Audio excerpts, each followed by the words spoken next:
तरङ्गरमणीयं जटाकलापम् गौरी निरन्तर्विभूषितवामभागम् नारायणं प्रियमनङ्गमदापहारम्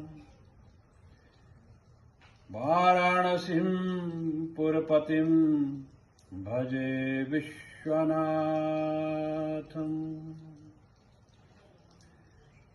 आज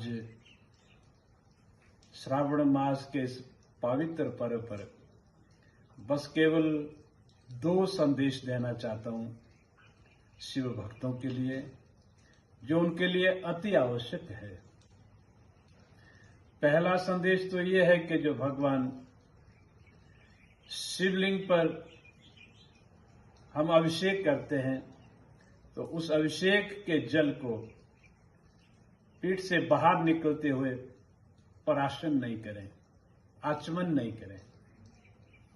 आचमन कोई करता है तो इसका दोष तो नहीं लिखा, परंतु विशेष बात एक ये है कि भगवान शिव पर कई तरह के विषाक्त औषधियां और पदार्थ भगवान शिव को अर्पित किए जाते हैं, जो मानव शरीर के लिए ज्यादा अच्छा नहीं है, क्योंकि भगवान शिव ही उसे ग्रहण कर सकते हैं, साधारण मानव उसे ग्रहण नहीं कर सकता।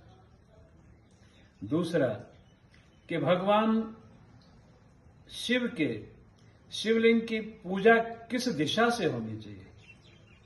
बहुत से लोगों को अभी तक ये मालूम नहीं कि महादेव का पूजा स्थान कहाँ होना चाहिए, हमें शिवलिंग की पूजा किस तरह करनी चाहिए, किस दिशा में बैठ के करनी चाहिए।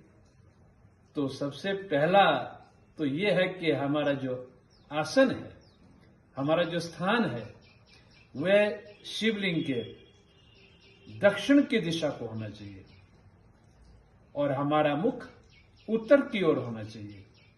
एक तो भगवान महादेव का सन्मुख बैठ करके, सन्मुख साष्टांग करके प्रणाम नहीं करना चाहिए और ना ही कोई पूजा की व्यवस्था करनी चाहिए। दूसरा, भगवान शिव के पीछे भी नहीं बैठे, ये भी दोष कहा गया है। उत्तर की दिशा भी नहीं बैठे, ये भी दोष कहा गया है। तो इसलिए हमें भगवान शिव की पूजा के लिए दक्षिण दिशा में बैठ करके, उत्तर मुख करके भगवान शिव की पूजा करनी चाहिए। और जो पुरुष लोग हैं उन्हें साष्टांग के लिए भी दक्षिण दिशा में अपने चरण रख करके अपना मुख जना उत्तर की तरफ को जना साष्टांग प्रणाम करना चाहिए। ये केवल पुरुषों के लिए है, स्त्रियों के लिए साष्टांग प्रणाम की बिल्कुल भी इजाजत नहीं है, बिल्कुल भी हमारे वेदों के अंदर इसकी आज्ञा नहीं है।